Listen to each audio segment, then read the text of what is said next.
Welcome to another edition of the Corner Booth Podcast here from the Snowden Deli. I'm Aaron Rand from CJD, along with Bill Brownstein of the Montreal Gazette, and our very special guest today, Montreal musical comedy duo, Bowser and Blue. Guys, welcome. They will be speaking, by the way, during the course of the feature, so don't worry. So listen, guys, you know, it's funny, we do so much stuff, political things, and who better than you, who have spent so much time writing and making fun of politics, to have you here today. So we're thrilled that you guys could join us. Thank you so much. Thank you, and what a great location to do it. Isn't it, though? Yeah. And look, all our guests get to take this home. It's so pretty. And it's an easy escape yeah. for you afterwards, where the authorities come down looking to, incarcerate you for your crimes against humanity. So it's perfect. That's what you had in mind. Absolutely. Should mention as well, George, as you said, not to give people watching the impression you do not work for food, but you do get to take this food home today. So thank you again. Appreciate you being here. Listen, I want to go back, if I can. People obviously who live here know you. I want you to tell the story real quick of how you got together. First of all, you've been together, performing together, since 1979. So this is now 45 years that you've been together. How did you first meet? Because I understand it wasn't here. No, it was, well, we first played together in my cousin's living room in Cambridge over a large amount of Abbott Ale. Cambridge, England. And neither of you were actually going to school there at the time. No, just a wild guess. That's true. We were not. We met many students, but we were not attending. And we started to play some songs together, and we drank a lot of Abbott Ale, which is powerful. Yeah. It's very powerful and very warm. We realized we knew all the same songs, and my voice was a third higher than George's, so I could sing the harmonies, he could sing the leads, we could just bang out the songs. And the rest is kind of history. So Yeah. the two and only Bowser and Blue came together. But the story is intriguing because you came here, you wanted to be part of the community. And how has that gone?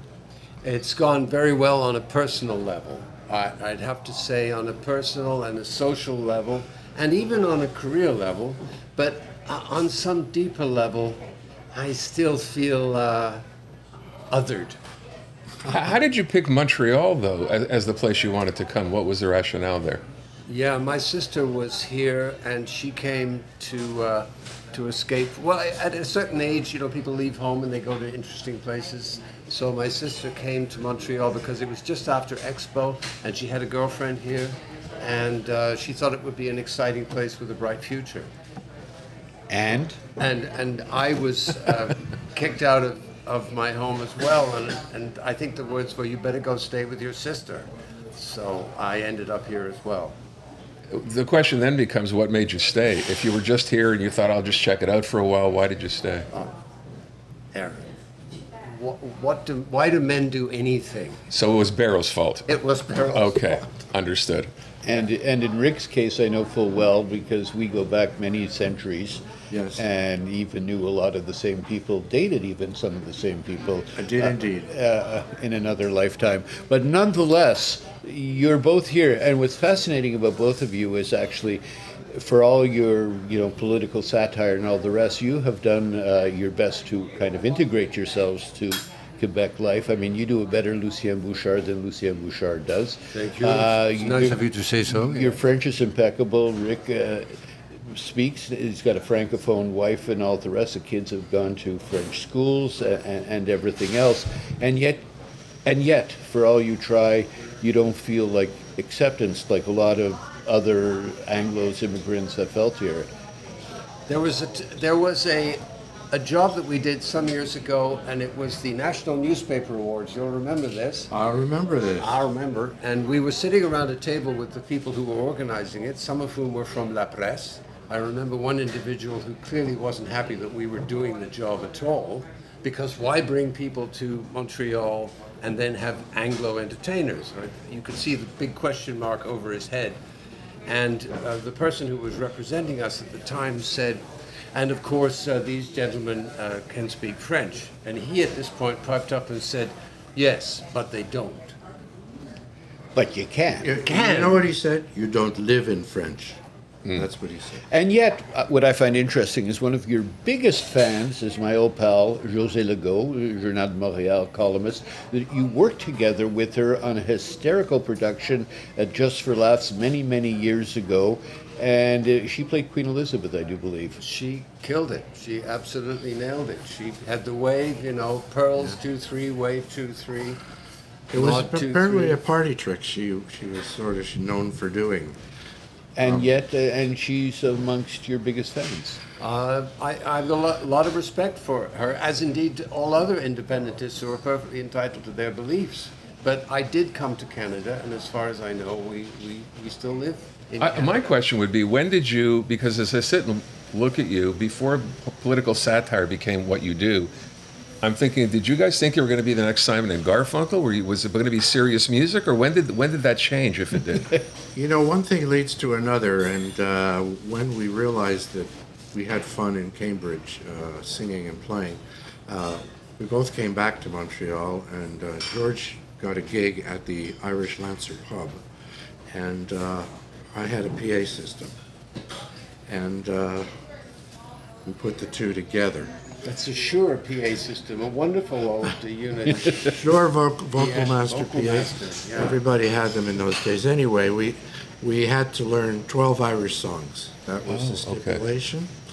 And then we did other songs as well, which ran the gamut from 50s, 60s, 70s, and even songs that were on the radio at the time. And we realized that people really liked that mix, you know. We weren't really thinking of the future. We were just thinking of the end of the week when we get paid. I mean, essentially, you know, sometimes in life you. So you were a bar band for all intents and purposes, right? Peter Barry, who owned the Cock and Bull pub, came to the Irish Lancer because he used to go around the bars and see what the entertainment was. And he said, I want you guys to come to the Cock and Bull pub. And we said, okay, great. And we were there for years after that. And you had a bar in your own name, the Bowser and Blue Pub. We did. That was because Bill Foster, who had Deja Vu, came to the Cock and Bull pub and said, I want you to come to Everyone Deja was stealing talent from everybody else. Yes. But when did you, I mean, when you're playing 50s and 60s, you're doing medleys and you're working, you're thinking, great, we're working musicians, this is great. When did the light switch go on and say, hey, you know what, we should start doing political satire? How did that happen? Interesting.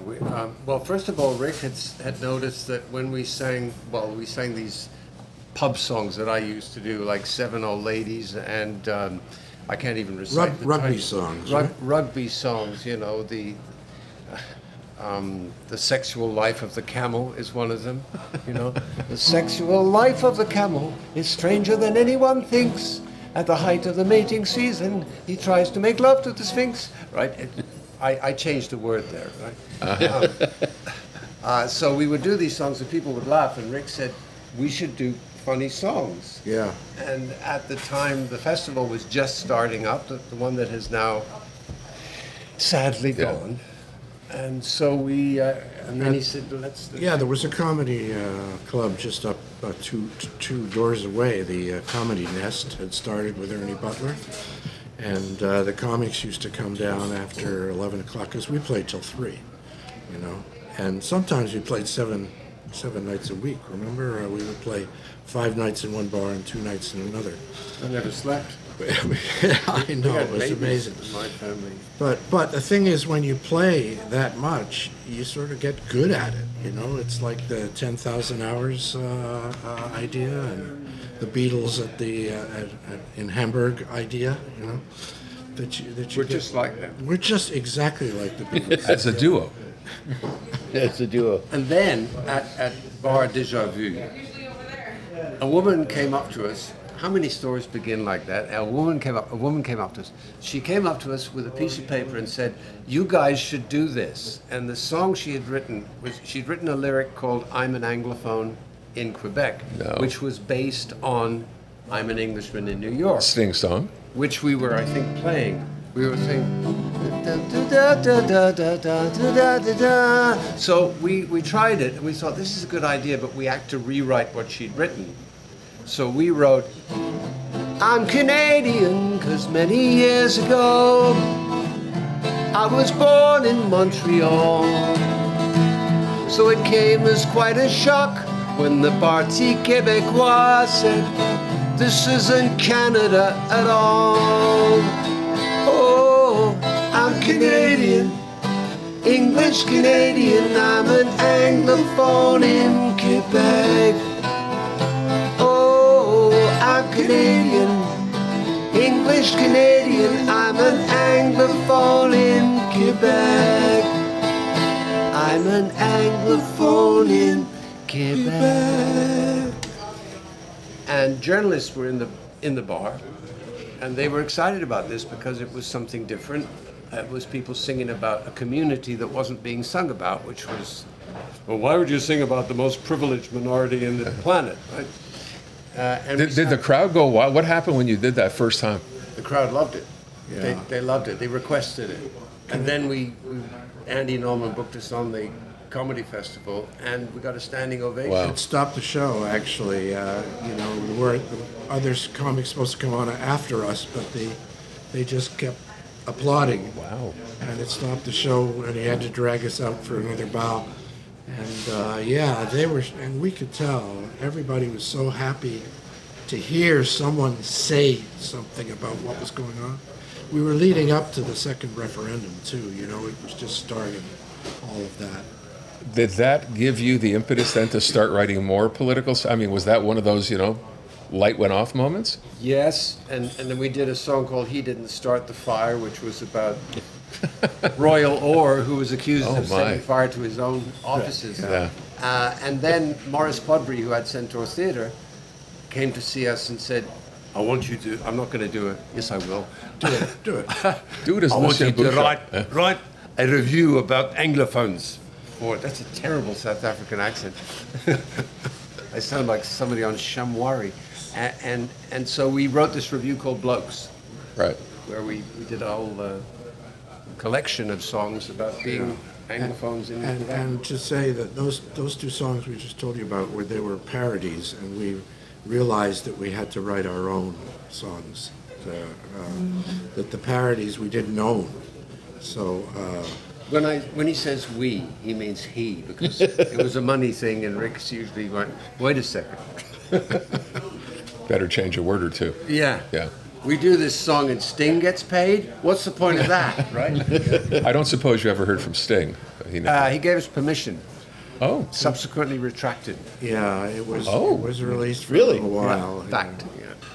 The Corner Booth podcast is brought to you in part by the Snowden Deli, serving Montrealers since 1946 and home of the city's best smoked meat sandwich, the Snowden Deli, DeCarry Boulevard, north of Queen Mary Road. So I want to get to, and it's funny because when Bill had said we were going to have you on, I said this is great, but we have had a variety of politicians on the podcast. The issue of Bonjour High has come up more than once. Right. You wrote a song for Bonjour High, which I absolutely love, and you said you'd be okay to do it, so I think if I could ask, Bonjour High by Bowser and Blue. Your wish is our command. Perfect. In Israel, they say shalom. In Italy, it's ciao. In Spain, they holler hola. In Hong Kong, it's ni hao. Australians say g'day, mate. It's kalimira if you're Greek. But in Montreal, our greeting is totally unique. From Saint Denis, Saint Denis to Brugge Guy, everyone will greet you with a bonjour hi. Even in a place where they serve steak and kidney pie, it's not hello, hello. In Montreal, it's bonjour hi. It surely would be frowned on in the palace at Versailles. But everywhere in Montreal, it's bonjour hi. Your name may not be Hyman, but that's not the reason why. In Montreal, we greet you with a bonjour hi. It's how we all endeavor to completely satisfy. When it comes to being lingual, everybody's by. Bonjour, hi. Bonjour, hi. Bonjour, hi. Once Once a drunken woman put her hand upon my thigh and whispered in my ear a soggy bonjour, hi. I said, come off it, Pauline. I'm a married guy, but I appreciate the effort, so bonjour, hi. It must be something leaking in the water supply that makes a Montrealer say bonjour, hi. But it's all over the city, and on that you can rely, except in Point St. Charles where it's so low. Hi, it's how we all endeavor to completely satisfy. When it comes to being lingual, everybody's by. Bonjour, hi. Bonjour, hi.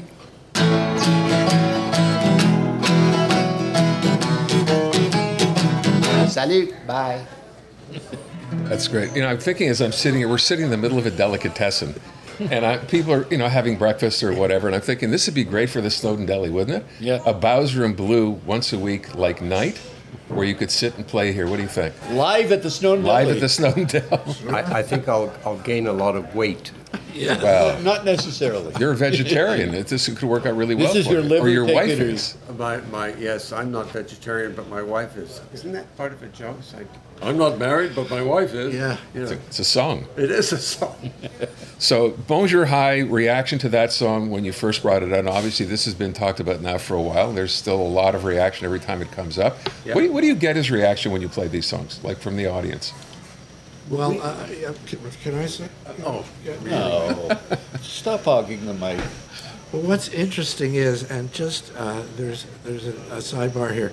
When José Legault became a fan, and she was a separatist, she said the thing is, during all this referendum period and this nationalism period, French comics were afraid to go political because they would split their audience.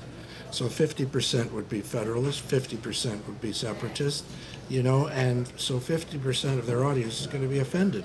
But with us, 98% of our audience agrees with us with these songs. We're just sort of speaking from our hearts about what we think is going on. So our audience, of course, receives it and loves it. That's my take on it. Do The other you 2%. do you get reaction from French press, like when people have seen you perform? What's the sort of take from them to what you do? Do you care? we've had some reviews of shows, but typically only when they're in formal theater settings. I mean, they don't come to bars to see Right. us. So the reviews are generally very favorable. They like Schwartz's. They love Schwartz's, the musical. And why wouldn't they? What indeed? Because Bill wrote it. I think that's the reason they enjoyed it. Yeah. Oh, right. And they like Blokes, and they like Blokes too. I think they would be upset if it was mean-spirited, and sometimes we have to be careful about that. Who was our PKIS to the guy who took us to University of Montreal? What's his name? Daniel Turp. Daniel Turp, yeah. But He's a huge fan. But in some cases, I think it's because they don't hear that perspective, and they don't hear it done in that way, perhaps. And it isn't mean-spirited, which is your whole point. I mean, it's... That is huge. We want to make it funny. Yeah. That's what we want to do. Because we don't have any problem with the people we meet. It's legislators, politicians. It's a very cynical process whereby they exploit people's deeply held beliefs in order to steer a vote and fears in their direction.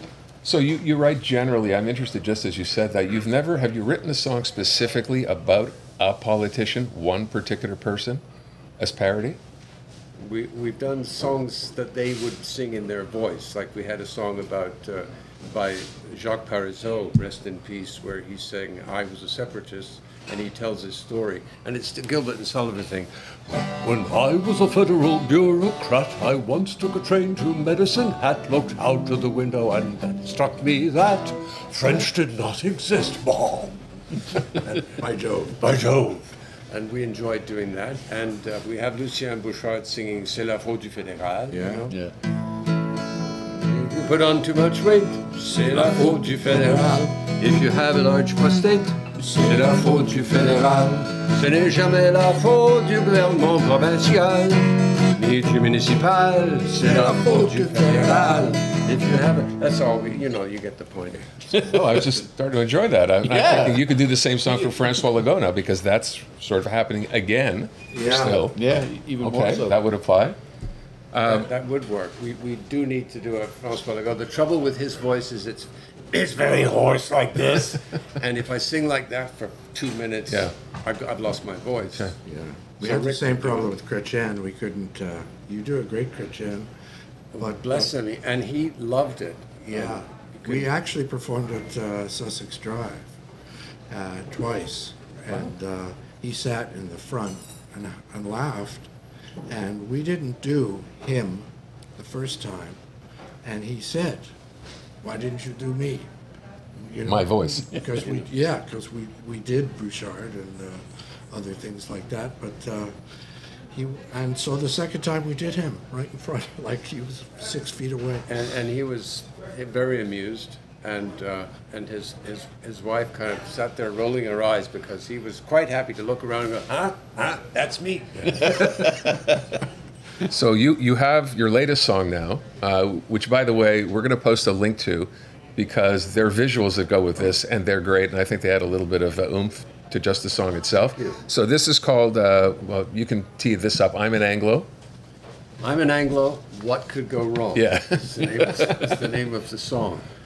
And so we'll sing it now. And Let's do it. this is Ricky Blue, and I'm Well, before you even start, how did we get to this? How did you come up with this? Okay, I'm going to start this, and you can carry Go on, ahead. because this is how it came up.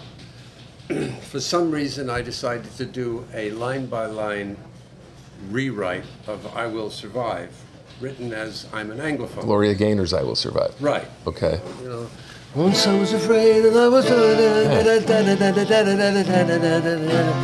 because it's a very nice song, and Rick heard it, and we played it together, and he said, you know, what a waste of a good idea, right? Because, you know, who gets the money? Gloria. Well, her record the writer is publisher, yeah. Right.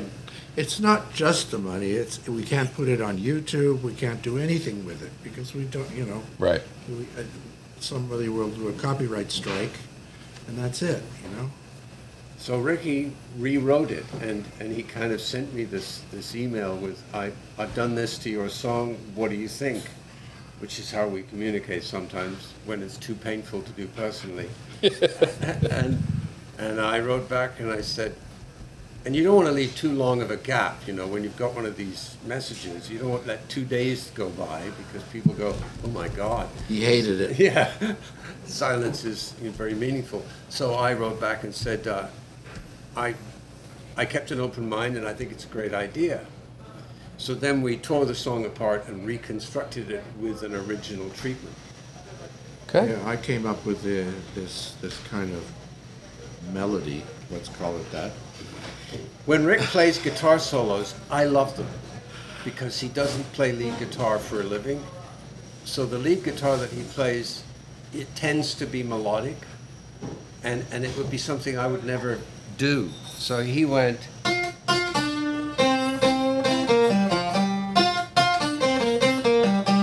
right? Now that's very much like in a different key. That kind of stuff. It's called a pentatonic, minor pentatonic scale, but you can play it over anything. I said, you know, I like that. That's really good. Let's make that the chorus. And Rick said he wanted more money. He was doing it. You know, and he had to, yeah, because now it's a parody. Exactly. So we used, so Rick in fact wrote the melody and I wrote the words. I'm an Anglo. What could go wrong? 1, 2, 3, 4.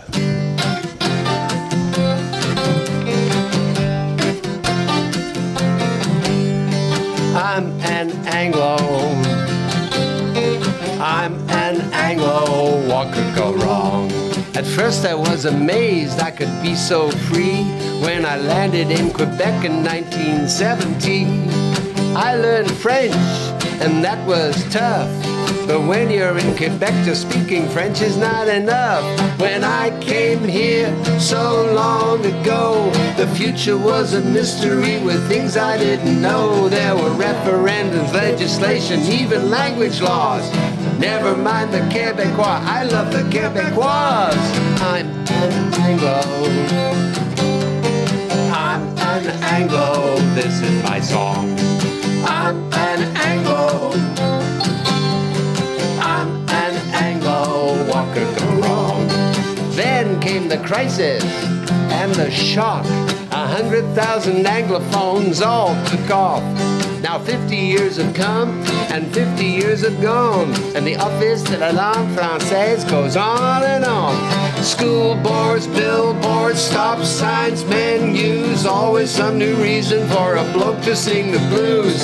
Sometimes I wanna make it stop, so I don't have to squint when I'm in a shop. I'm an Anglo.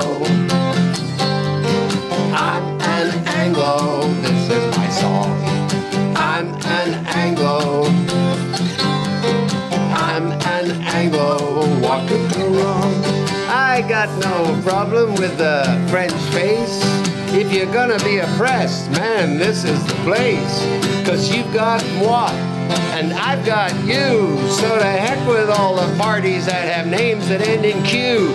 I'm an Anglo, but in my defense, when I speak English, it's peppered with French. If you couldn't adapt and you gave up the fight, will the last Anglo please close the light? I'm an Anglo. I'm an Anglo. This is my song. I'm an Anglo. I'm an Anglo. What could go wrong?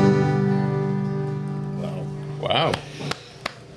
You know, here's we the go. rub, of course. You guys couldn't live anywhere but here to do what you do. You're exactly stuck right. here. I mean, Yes. your career, everything is here. Your families, of course, everything. We dug our niche. I mean, you couldn't go to Calgary. Difficult, although we did hear jokes about Quebec out west. and Right. Sometimes they were very funny. But the fact of the matter is, like, I mean, you are bound to this place. Yeah. Your careers are bound here. I think we are a product of this place. Absolutely. I mean, I think that we kept working because there were enough people who we speak to who agree and feel good that somebody's doing what we do. So. Yeah, and we are the luckier for it. So I want to thank you both. We would like to thank you both for being here today. Again, we're all going to post a link. You'll see it on the site to this song. You have your own website, by the way, right? You can find a lot of stuff there as well. Yes, So if you yeah. want to know more about Bowser and Blue, it's bowserandblue.com. bowserandblue.com. Yeah, easy enough. And, you know, you've stayed together 45 years. Sonny Terry and Brownie McGee tried to kill each other. We haven't done that. Simon and Garfunkel lasted not that long, and they don't get along. Somehow you continue. There's another gig. There's always another gig. Like we're at the Piggery July 20th. I don't know. If Yeah, you can we just- are. Piggery, The Piggery July- in North Hatley. Yeah. Yeah, so as long as was it George Burns who said I can't die, I'm booked. That's right. Yeah. And on that note, guys, thank you so much. Thank you. Ricky, George, thank you so much. you. That wraps up another edition of the Corner Booth Podcast. We'll see you again soon.